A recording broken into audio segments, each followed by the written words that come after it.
මේ දවස්වල වැස්ස නේද හොඳට.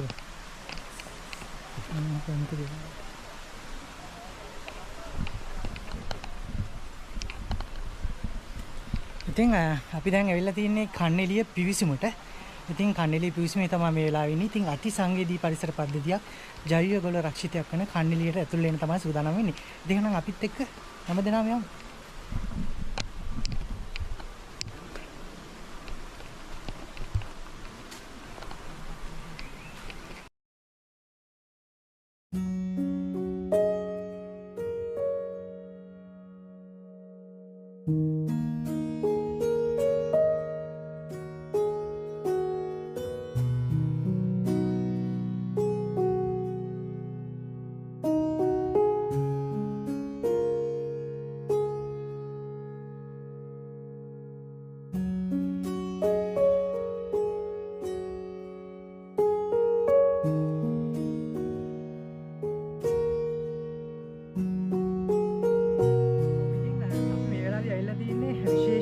ඒ තමයි ශ්‍රී ලංකාවේ ජෛව ගොල රක්ෂිතයක් වන අති සංවේදී පරිසර පද්ධතියක් තියෙන කන්නේලිය රක්ෂිතයට. ඉතින් අපි දැන් කන්නේලිය රක්ෂිතයේ ඇතුල් වෙන ස්ථානෙන් පොඩ්ඩක් ඇතුල් වෙලා ඇවිල්ලා තින්නේ. පොඩ්ඩක් ඇතුළට ඇවිල්ලා තියෙන්නේ.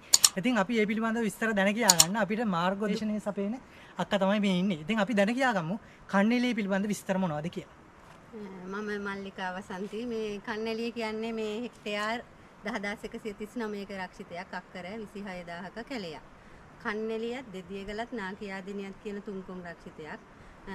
අපිට තියෙන්නේ මේ 1969 ඉඳලා 1989 වෙද්දී ගින්තොට තුනීලෑලි සංස්ථාවටත් කොස්ගමටත් කඳන් කපල ප්‍රවාහනය කරපු රක්ෂිතයක් මේක. මේ කඳන් ඇතපු පාර තමයි අද අපිට මේ යන්න තියෙන්නේ. නරඹන්න හදපු පාරක් නෙමේ. 1989න් පස්සේ කැම්පස් ළමයිට රිසර්ච් වලට තමයි කන්නේලිය දුන්නේ. ඊට පස්සේ ජෙෆ් කියලා ව්‍යාපෘතියක් ඇවිල්ලා ඒකේ මිනිසා සහ ජෛව ගෝල රක්ෂිතයක් හැටියට නම් කර 2004. ඊට පස්සේ තමයි ගොඩක් හරිය මිනිස්සු නරඹන්න පටන් ගත්තේ. අපිට තියෙනවා අක්කර 26000ක් නේ කන්නේලිය. අක්කර 26000ක් තියෙනවා හෙක්ටයාර් 10139ක්. අපිට තියෙනවා මේ කන්නේලිය රක්ෂිතේ ලංකාවට ආවේනික වෙච්ච ශාක වර්ග 234ක් තියෙනවා. ඒකෙන් 155ක් මහත්වය අපිට කන්නේලිය දැක ගන්න පුළුවන්. අපිට ඉදිරියේදී ඔබතුමාලට මොනවද දන්නේ අපිට විශේෂයෙන් දැනගන්න. ඔය ඒ කියන්නේ අක්කේ දැන් අපි සාමාන්‍යයෙන් අපේ ලංකාවේ විශේෂම තැන විදිහට සැලකෙන්නේ සිංහරාජනේ. එතකොට සිංහරාජෙත් එක්ක මේ කන්නේලියේ අතර තියෙන විශේෂත්වය මොකක්ද? කන්නේලිය කියන්නේ ජෛව විවිධත්වයෙන් හැලම ස්ථානයක් ගත්තු රක්ෂිතයක්. නමුත් නම් කරන්න විදියක් නැහැ. වට අඩි 5ට වඩා විශාල ශාක නැහැ. තාර දාපු පාරක් තියෙනවා. ජෛව විවිධත්වයෙන් හැලම ස්ථානයක් ගත්තට නම් කරන්න බැරි එකම හේතුව ඒක තමයි. සිංහරාජයේ ප්‍රාථමික ගණයේ වනාන්තරයක්. ඒ කියන්නේ දැනට අපි මෙහෙම ගත්තොත් ඒ කියන්නේ සිංහරාජයටත් වැඩිය අති සංවේදී පරිසරයක්ද මේ තියෙන්නේ? අනිවාර්යෙන් අති සංවේදී පරිසරයක් තියෙන්නේ. පිරිසිදු ඔක්සිජන් වාතය තියෙන්නේ. දකුණු ආසියාවේ ඝනත්වයෙන් වැඩිම වෙනිවැල්ගට බාංවැල්ගට වනාන්තරේ. අපිට නම් කරන්න විදියක් නැති හේතුව විතරයි තියෙන්නේ. මොකද වට අඩි 5ට වඩා විශාල ශාක අඩුයි. දැනට ලොකු ශාක තියෙනවා. නමුත් ආර දාපු පාරක් තියෙනවා. ඒ නිසා සිංහරාජෙත් මේ ප්‍රාථමික ගණයේ වනාන්තරයක් අපිට දෙවනි සැරේට හැදිච්ච කැලයක් තමයි අපිට දැන් දැක ගන්න තියෙන කන්නේලිය. හරි. පලාපුණඟ විසසතේ. ඉතින් ෆොටෝ වීඩියෝ කරලා ගත්ත නැහැ හරිනේ. කකුල කියලා එකක් මේක තියෙන අන්න ඔළුව. නැත්නම් ඔන්නන්න බෑනේ. අල්ලන්න පුළුවන්. අල්ලන්න පුළුවන් කට්ටියට අපට අමාරු. ඉතින් විශේෂම කෙනෙක් තමයි මේ ඔයාලට පේන්නේ. ඉතින් මෙයා ගැන විස්තර අපි කතා කරමු. දැන් මෙයා ළඟට කිට්ටු වෙන්න බෑ. මොකද මේ දවස්වල උග්‍ර විස කියලා කියන්නේ මෙයාගේ. ඉතින් පේනවා නම් පැහැදිලිව ගන්න ටිකක් අමාරු ඉන්න තැනත් එක්ක. එයා තමයි ලංකාවට ආවේනික සතෙක් පලාපොළඟ කියලා හඳුන්වන්නේ විස සර්පයෙක්. අපිට ඉතින් බහුලව දැක ගන්න නැහැ. අද ඉතින් විශේෂයෙන් දැකගත් එක ලොකු මේ භාග්‍යයක්.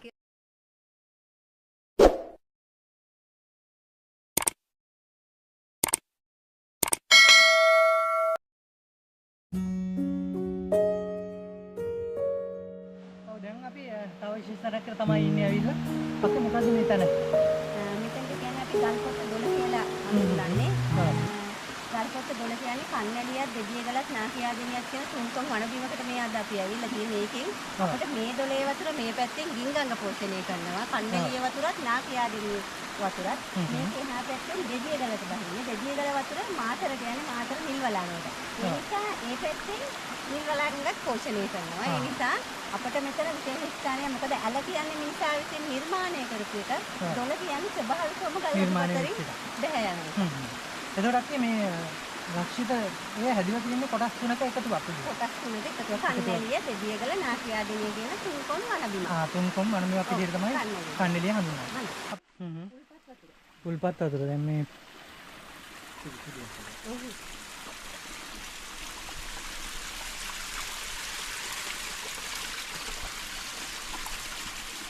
තමයි තවත් විශේෂ ස්ථානයක්. මේ තමයි පෘථුවියේ මුලින්ම හටගත් ශාකය මහත්මයා. මේ තමයි පෘථුවියේ මුලින්ම හටගෙන තියෙන පොගනාටුම්. මේකේ පොගනාටුම් වල මේකේ ජන්මානුපත්ත, බීජානුපත්ත දෙකම තියෙනවා. ව්‍යාප්ත වෙන කෝටිකා ඉඳලා තියෙනවා දැක ගන්න පුළුවන්.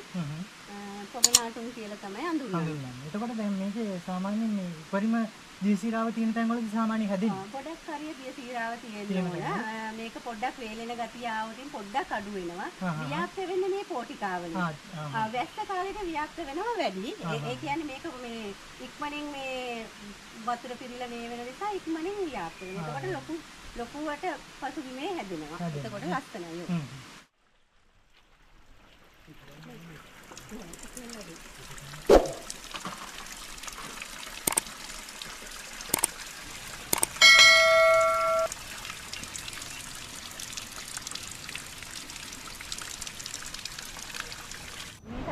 තවත් තුන්සිල්පී ගහක් මොකද ලෝකෙම කන්නැලි රක්ෂිතේ විතරයි තියෙන්නේ. අනුමෙන්ඩෝර සිංහල නම් මහත්මයෝ විද්‍යාත්මක නම කන්නැලියට හැදිලා තියෙන්නේ. විද්‍යාත්මක නම තමයි ඉන්ටර්පරමනස් කන්නැලියෙන් 6 කියලා කියන්නේ. ඔව් එතකොට මේක කන්නැලියටම ආවේනික ශාකයක්. කන්නැලියටම ආවේනිකයි. ලෝකෙම තියෙන්නේ කන්නැලි රක්ෂිතේ විතරයි. ඉදිරියට ඉතින් මහත්මයෝ ව්‍යාප්ත වෙයි. දැනට තියෙන්නේ කන්නැලිය විතරයි. දැනට කන්නැලිය. ඔව් මේ ශාකය දැනට තියෙන්නේ කන්නැලිය විතරයි. කන්නැලියෙත් මේ අනිත් කිහිප තැනක තියෙන්නේ හැම තැනම හැදිලත් නැහැ. ඇත්තටම විශේෂම දේවල් රාශියක් තියෙනවා කන්නැලියට આવුතින්. තව ඉතින් අපි වැළුවේ පොඩ්ඩයි. අපි ගිහිල්ලා බලමු තව මොනවද තියෙන්නේ.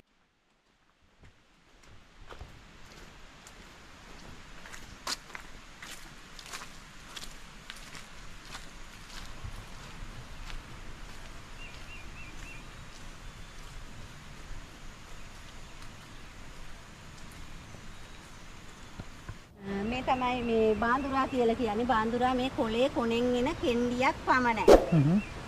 නෙපන්තිස් ඩිස්ලෝරියා කියන විද්‍යාත්මක නමින් තමයි හඳුන්වන්නේ. මේකේ මල හට ගන්න වැල පරණ වෙන්න ඕන. අපි පිස්සක ඉස්සරහදී අපි යද්දි බලාගමු මහත්තයෝ. ඒ කියන්නේ මල අඹ මල වගේ. කුමි භක්ෂක ශාකයක් ලෙස තමයි හඳුන්වන්නේ. ওই කොටු වල. අපි සාමාන්‍යයෙන් කියන විදිහට මාංශ භක්ෂක ශාකයක්. ඔව් මාංශ භක්ෂක කියනවා. කුමි භක්ෂක කියන්නේ මේකේ කොටු ඇරුණට පස්සේ ක්‍රමක්‍රමයට මේ ලපටි කාලේදී වැහිලා තිබුණට ක්‍රමක්‍රමයට මේක ඇරෙනවා. මේ ඇරිච්ච කොටු තමයි මහත්තයෝ මෙතන තියෙන්නේ. ඒ ඇරුණට පස්සේ ඒකේ හුමාලෙට කුමීන් ලං වෙනවා. කුමීන් ලං වුණාට පස්සේ එයා ඒ මේ කුමීන් ලං වෙන්නේ දියරේ හුමාලෙටනේ. එයා එහෙම ජීර්ණය වෙනවා. එයා ජීර්ණය වුණාට පස්සේ එයාට එන්න බෑ. ඒක කුමි භක්ෂක ශාකයක් ලෙස හඳුන්වන්නේ. ඔව්.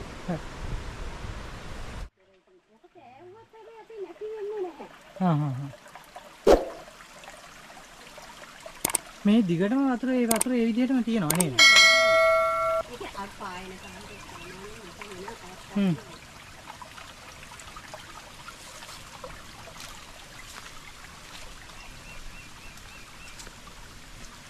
මේ තමයි මේ රක්ෂිතේ තියෙන තවත් ශාකයක්. මේ දවස්වල ගොඩක්ම මේ වටිනා කියන ශාකයක් කියනවා වල්ලපට්ට කියලා හඳුන්වන්නේ. වල්ලපට්ට කියන්නේ වල්ලපට්ට ගහේ විද්‍යාත්මක නම තමයි ගයිරෝරුක්ස් වල්ලා කියලා තමයි හඳුන්වන්නේ. දැනට ඉතින් මේ රක්ෂිතේ ගොඩක් තියෙනවා. දැක ගන්න පුළුවන්.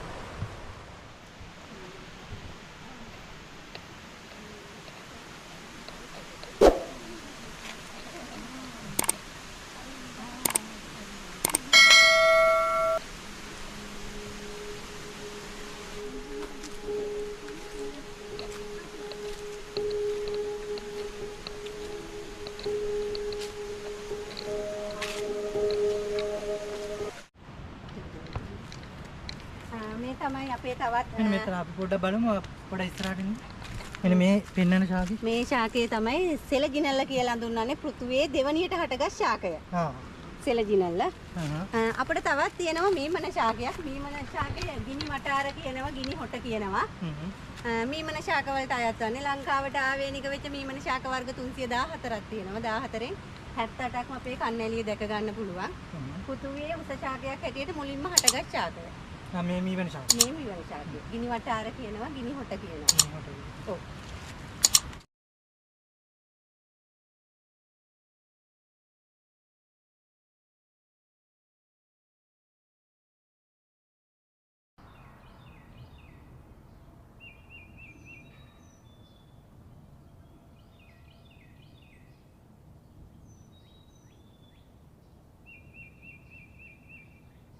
ඔව් අපි කොහෙද ඉන්නේ? අපි මේ විශේෂ ගහක් ළඟ ඉන්නේ. අපි කතා කරමු මේ ගහ මොකක්ද කියලා. තව කියනවා අපිට මේ හල් කියලා කියන්නේ හල් ගහේ ගෙඩි හැදෙනවා අවුරුදු 3මාරකට 4කට සැරේ. හල් ගහේ ගෙඩි ගන්න ඉස්සර මිනිසුන් මේ ඒ කියන්නේ හල් කාපූර වගේ කියනවා හල් ගුටි කෑවම. ඒ මොකද මේ හල් කෑවම හරි ශක්තියක් තියෙනවා. මේක ගේටරේ ගාලා වතුර බැහැ යන තැන ජට ගහනවා කහට ගතිය යන්න. ඒ ගියාට පස්සේ පිට්ටු හැලප ඒ වගේ දේවල් කන්න පුළුවන්. සීනි පෙටේ වලට එහෙම හරිම ගුණයි. ශක්තිජනක ආහාරයක්. අපිට තව මේක ගන්නවා මේකේ පොතු ගන්නවා තෙලිජ්ජ රා වෙනවට දානවා හල් පොතු. තව ගන්නවා මේකේ දුම්මල හැදෙනවා. දුම්මල දානවා. අර ඔළුව එහෙම කරනවාම තුවාල සුව කරන්න වගේ හල් දුම්මලක් දානවා. ඔව්. ඉතින් විශේෂම ශාකයක් ගැන කතා කරන්නේ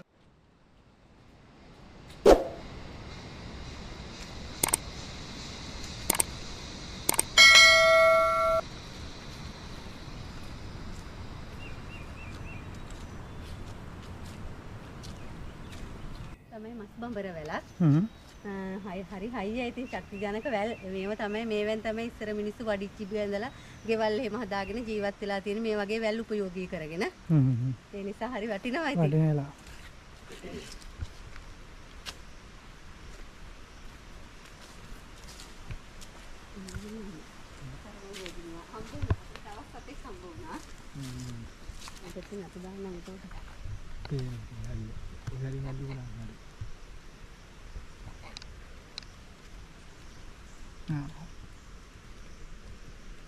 මේ සතා මොකක්ද ඇති?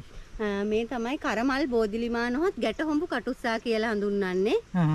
පහතරට තෙත් කලාපේ තමයි ඉන්නේ. මෙහෙට ආවේනිකයිද නැත්නම් මේ කොහමද? නෑ අපිට ආවේනික කියන්නේ ලංකාවට ආවේනික සිංහරාජේ තෙත් කලාපේ ඉන්නවා. තෙත් කලාපේ ඉන්නවා. ඉන්නවා ඔව්. මාර ලස්සනයි නේද? ඒ කියන්නේ පාට මාරු කරනවා. මෙයා ගෑනු සතෙක්. ගෑනු සතෙක්. ඔව්. මේ තමයි අපිට දැන් යන්න තියෙන ස්වභාවික ගල් ගුහාවකට මේ වවුල් ගුහාව කියලාත් කියනවා ස්වභාවික ගල් ගුහාවක් කියලාත් කියනවා මොකද මේ ගල යටින් වතුර පාර බැහැ ගිහිල්ලා හැදිච්ච ස්ථානයක් දැනට වවුල්ල තමයි වාසය කරන්නේ අපි ගිහිල්ලාම බලමු ඉදිරියට හරි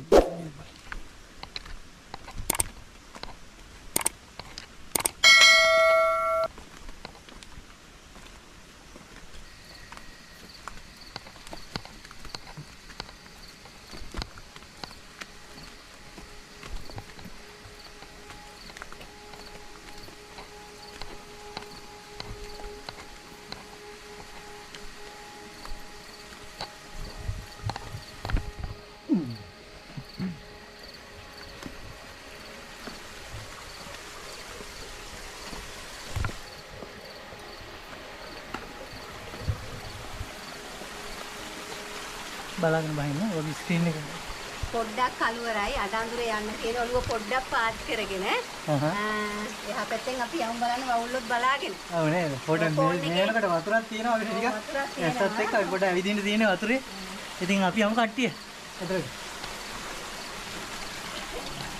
මඩුව ටච් කරන්න මේ වයින්කට ෆෝන් වල ටෝච් කියනවනම් ටීට එළිය කරගන්නත් පුළුවන් අඩඳුරේ වගේ නා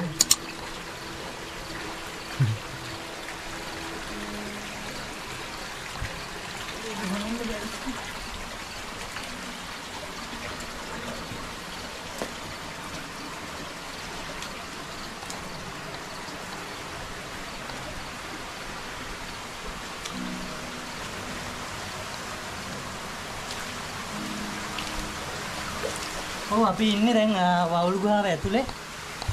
ඉතින් මොකුත් පේන්නේ නැද්ද ඇති. එච්චර කරුවලයි මේක ඇතුලේ. ඉතින් මේ දවස්වල වැහලා වතුරත් මේක යටින් එනවා. ඉතින් මේකට කිව්වේ වවුල් ගුහාව කියලා. අපි අක්කාගෙන් ඉස්සර කතා කරමු ඉස්සරහට ගිහිල්ලා.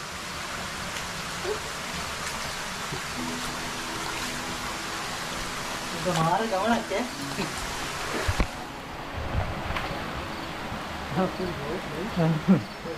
තේන්නේ කරුවලයි. හැබැයි වවුල් ගන්න හොඳට වෙනවා. මෙහෙ මුල්ලට යන්න දැන් නේද? අනිත් එක මේ අපේ එළිය මදි ඒකයි වැඩි. අන්නේ අල්ලන් ගන්න ඉන්නේ නේද? ඒවා ගන්න මාරු.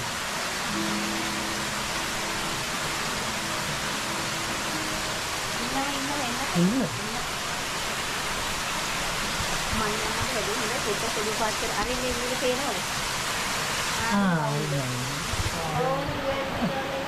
අම්මා දුරින් සෙට් එකක් ඉන්නවා.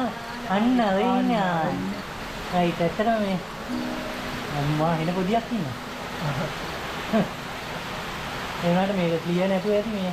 අන්න එහෙම ඇල්ලුවොත් පොඩ්ඩක් එළිය දිහා යන්නේ මල්ලි. අන්න එහෙම ඉගින්නේ නෝ ඉගින්නේ නැත්නම්.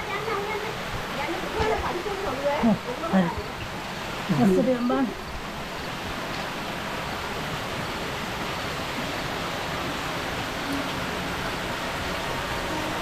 අන්න ඉතින් මේක වවුල් පුරයක්.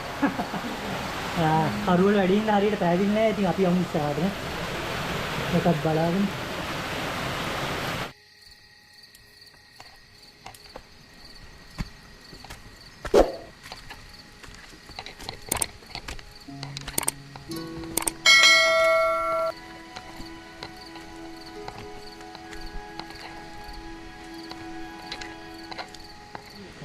ඉතින් තවත් දැකලා පුරුදු දෙයක් හම්බුණා අපිට මේ කන්නේදීදී. ඉතින් සාමාන්‍යයෙන් අපි අපේ පැති වලත් ගෙවල් දොරවල් වල සාමාන්‍යයෙන් ඇදෙනවනේ හතු. මේකට කියන්නේ යකේ ඉඳලලු හතුනේ. ඉඳලලු හතු කියලා මම හිතන්නේ එන රස කෑමක්. ඉතින් කන්නේ ලියෝන් ඒවත් හැදිලා තියෙනවා මේ වැස්ස දවස්වල. නෙළු කියන මල් ජාතිය අවුරුදු 7කට සැරයක් හැදෙන්නේ මල්. ඒ කියන්නේ අවුරුදු 7කට සැරයක් තමයි මේ මල් හැදෙන්නේ. මල් හැදෙන්නේ අවුරුදු 7කට සැරයක්. හැදිලා මාස 8ක් වගේ තියෙනවා ගහේ මේ හැදිලා. මල පර වුණාට පස්සේ ගහත් එක්කම මැරෙනවා. ගහත් එක්කම මැරෙනවා. මැරුණාට පස්සේ ආයෙ අවුරුදු 7ක් මේ ගහ හැදිලා තමයි මල් හැදෙන්නේ. මේක ව්‍යාප්ත වෙන්නේ මල හැදුනට පස්සේ ඇට හැදෙනවනේ. ඒ ඇට මගින් තමයි පැල ව්‍යාප්ත වෙන්නේ. ඒක තමයි විශේෂ. මේක ලංකාවට ආවේනික වෙච්ච නෙළු වර්ග 32ක් තියෙනවා. 32කින් එකක් තමයි මේක. මේක කන්නලියට ආවේනිකයි නැත්නම් මේක කන්නලියට ආවේනිකයි. ඒ කියන්නේ කන්නලියට නෙවෙයි ලංකාවට ආවේනිකයි. ලංකාවේ මේක මීට කාලේ මේක තියෙනවා. මීට අමතරේ හෝටන් තැන්නේ. හෝටන් තැන්නේ මෙහි තමයි දැන් සාමාන්‍යයෙන් තියෙනවා කියලා කියන්නේ. අපිට බලමු ළඟට ගන්න. මල් මොන වගේද කියලා. පොඩක් ලං කරලා පෙන්නන්න. නිකන් මහා අමුතුම ලස්සනක් තියෙන්නේ නේ. මල වගේ. ඔව් අර ඒකේ සාමාන්‍යයෙන් ඉටි මල් වගේ ඉටි මල් වගේ නේද? ඒක තමයි. ඔව්. හොඳ ඝනකමක් තියෙනවා මේ ඉටි මල් වගේ. ඇත්තට මේක අර ඉක්මනට පර වෙන්නේ නැති මලක් වගේ තමයි දැනෙන්නේ. මාස 7ක් වගේ ගහේ තියෙනවා. තියෙනවා නේද? හැදෙන්නේ අවුරුදු 7කට සැරයක් මේකයි. ඔව් ඒක තමයි.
ඉතින් අපි ඉන්නේ දැන් අනගි මල ඇල්ල ගාව.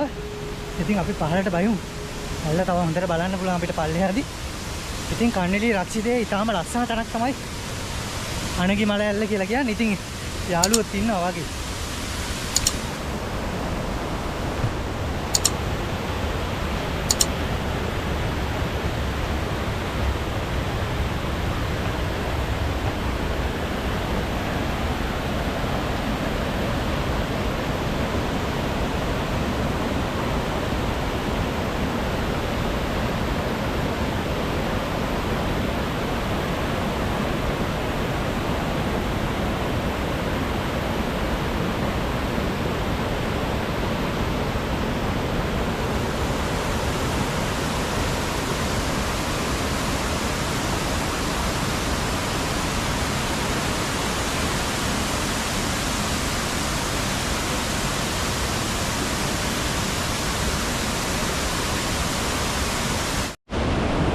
අපි ඉන්නේ දැන් කන්නේලි රක්ෂිතේ විශේෂම තැනක නේද?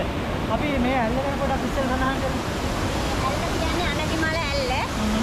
අනගිමල ඇල්ල කියන්නේ අයියයි නංගි දෙන්න ඇල්ල බලන්න ඇවිල්ලා. නංගි වැටිලා මැරිච්ච ස්ථානෙටම තමයි. අනගි තමයි නංගිගේ නම. නම හැදිලා තියෙන්නේ ඒ තමයි ජනප්‍රවාදේන කතාව. අපිට මේ වතුර පිරිසිදු හොඳ වතුර බොන්න පුළුවන් පවුල් 400ක් 500ක් වගේ වතුර බොනවා. හොටෙල් 10ක් 12ක් වගේ වතුර බොනවා. මේකෙන් තමයි ගින්ගඟ පෝෂණය වෙන්නේ. මේ කන්නේලියෙන් 111ක් වගේ අතුගංගා එකතු වෙනවා ගින්ගඟට යද්දී. පිරිසිදු හොඳ වතුර තමයි 10 යන්නේ.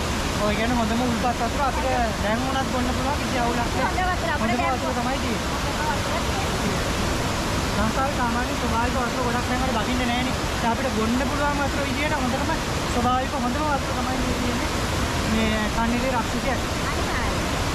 සාමාන්‍ය මේකේ උසක් ගැන එහෙම සමානක් නැහැ නේ. උසක් ගැන නැහැ. කට තමයි තියෙන්නේ ගොඩක් හරිය.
ඉතින් අපි යන්නේ අනගි මල ඇල්ලේ උඩ කොටස බලන්න.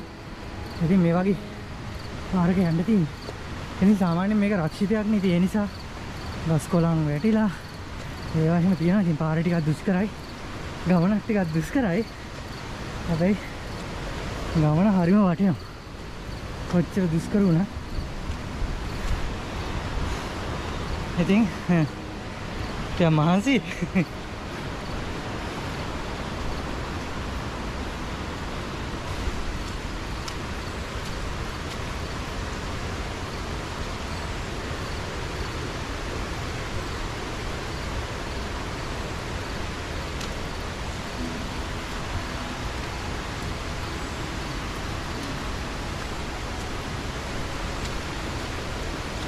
ඉතින් පේනවනේ මේ හැමතැනම තියෙන උල්පත්. ඉතින් කන්නේලි ගැන එතකොට පොඩි දලා දහසක් හිතා ගන්න පුළුවන් නේ. මේක හැමතැනම ඉතින් තියෙන උල්පත් තමයි. ඉතින් මේක මාරම සම්පතක් ලංකාවට. ඒ ඇත්තටම දැනට මේක පරිසරයේ ගොඩක් හානි වෙලා නැහැ. ඉතින් ඒක ගැන දැක්කම මාරම සතුටක් දැනෙනවා. ඉතින් එනවනම් හැමෝගෙම ඉල්ලන්න තියෙන්නේ මේ පරිසරය හානි කරන්නේ නැතුව බලන්න. මේ දේවල් ඇත්තටම මාරම ලස්සනයි. විඳින්න පුළුවන් දේවල් මේවා. ඉතින් ස්වභාවික වතුර කියලා කියන්නේ හැමදාම අපිට බොන්න පුළුවන් වතුර නෑනේ. ඉතින් මේ වගේ පිරිසිදු වතුර දකින්න පුළුවන් මේ වගේ ලංකාවේ මේ ස්ථානවල විශේෂයෙන්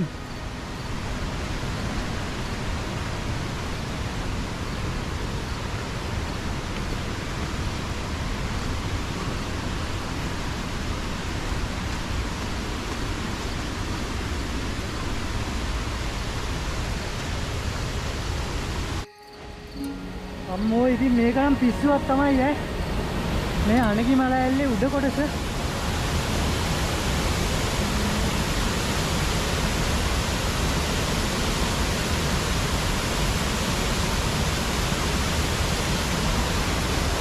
මේක බලන්න නැත වැඩකුත් නෑ අක්කේ කියලා වැඩක් නෑ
රක්ෂිතේ සාමාන්‍යයෙන් ඉන්න සත්තු ගැන පොඩ්ඩක් කතා කරමු. අපි ඒ ගැන කතා කරේ නෑනේ.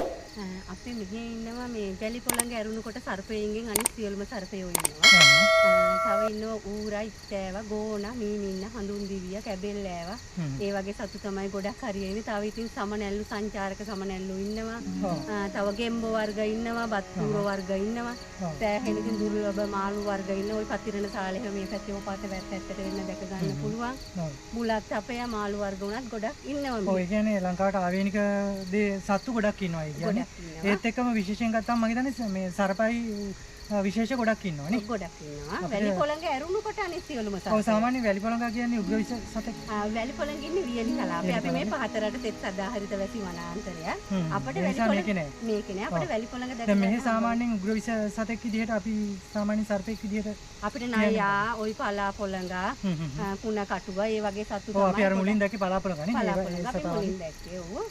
එතකොට කුණ කටුව වගේ ඒ වගේ සතු ඉන්නවනේ. සතු ඉන්නවා. අපිට බහුලව දැක ගන්න පුළුවන්. අද නම් ඉතින් දැක ඔව් ගන්න. ටිකක් අවධානයෙන් ගියොත් බලන්න පුළුවන් අපිටත් ගොඩක් සතු මගේ අරුණා. ඉතින් අවධානයෙන් ආවොත් හැමෝටම බලන්න පුළුවන් එහෙම නම් සතු නේ රැකේ. අනිවාර්යෙන් බලන්න. අපි යමු තව ඉස්සරහට. අන්න මං පිටේ විස්තරي ඒක ගහගන්න. අපි ගියේ නෑ නේද? නේද?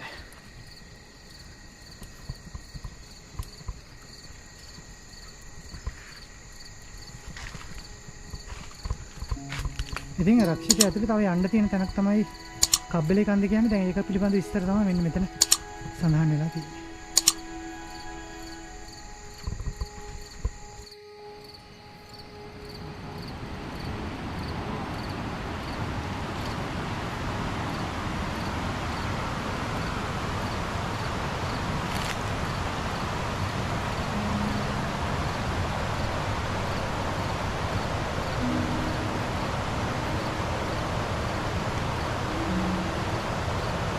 ඔන්න ඉතින් තවත් යාළුවෙක් අපිට අහම්බෙන් මොන ගෙනුණා මේ පලා කටුස නේද අපි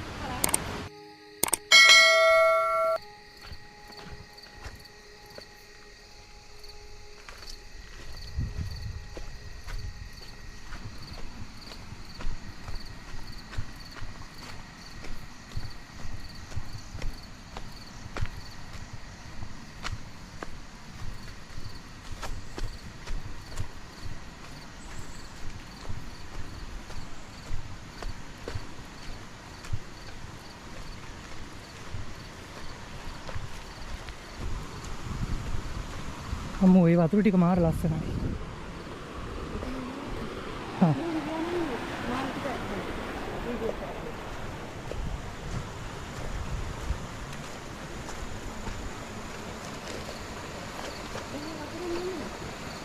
එහෙම පුළුවන්. හා. මොනවා හරි බිස්කට්වත් නෑ. නෑ අද මොකද දෙනානේ නෑ. පිටිබ්බනම් මරු.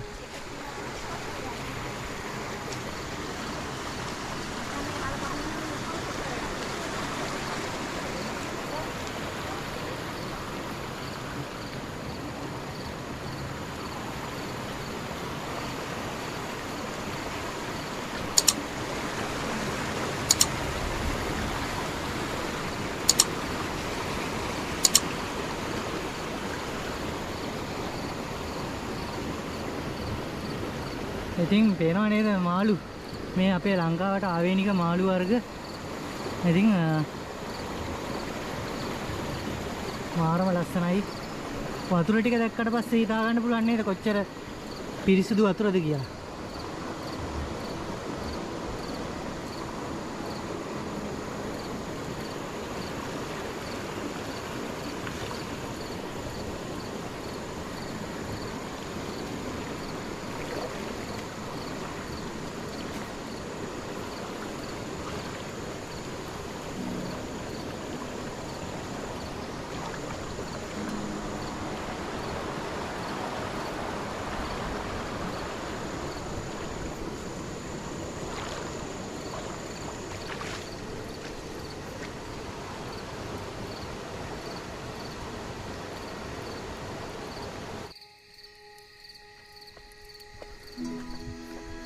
රක්ෂිතය ඇතුලේ ඔන්න ඔහොම තමයි අපිට යන්න තියෙන පේනවනේ කියලා. ඉතින් මාරම ලස්සන පරිසරයක් තියෙන්නේ. අපි යන්නේ යෝධ නවද ගහ හොයාගෙන.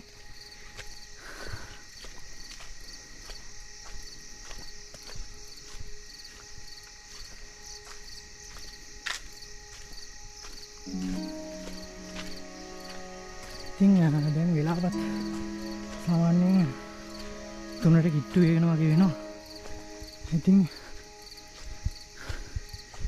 මේ වෙලාවට තියෙන වයිබ් එක තමයි මේ පේන්නේ. අපි මේ පාලමෙන්ද අපි යන්න ඕනේ.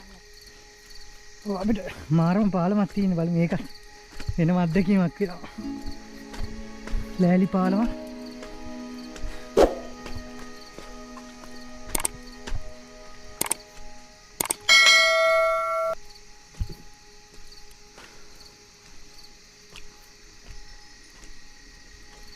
ඒක ටිකක් පරිස්සමෙන් එන්න වෙනවා. කල්පනාවෙන් එන්න ඕනේ.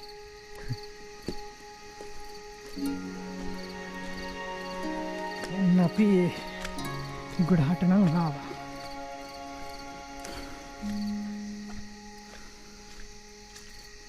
ඉතින් දැන් නම් මෙහෙට වහින්නත් වගේ පේනවනේ පරිසරය කොහොමද කියලා. සාමාන්‍යයෙන් වහින ගතියක් තමයි තියෙන්නේ ළඟම. ඉතින් අපි ඒ කොහොම වුණත් අපි ගමන යනවා.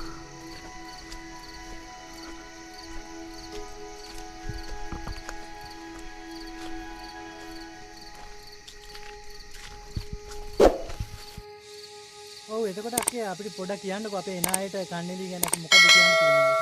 අපිට කියන්නේ ඇත්තට මෙන්න කට්ටියට ළමයින්ට වැදගත්. ඇත්තට මේ වගේ ශාක දැක බලාගෙන දැසින් දැක ගන්න පින තියෙන්න ඕන. මෙහෙට ඇවිල්ලා විශේෂයෙන් මේ වගේ යෝජනාවද ගහ. මේ වගේ යෝජනාවද ගහක් ඇත්තටම මේ තව බලන්න ගොඩක් දේවල් තිබෙනවා. තව බලන්න සෑහෙන දේවල් මෙහෙ තියෙනවා. ළමයින්ට වැදගත් දේවල්, ඉගෙන ගන්න දේවල්, බොට්ටිකල්නේ මේකේ ඉඳලම මෙහෙ මාර්ග උපදේශකයින් අඳුන්වා දෙනවා.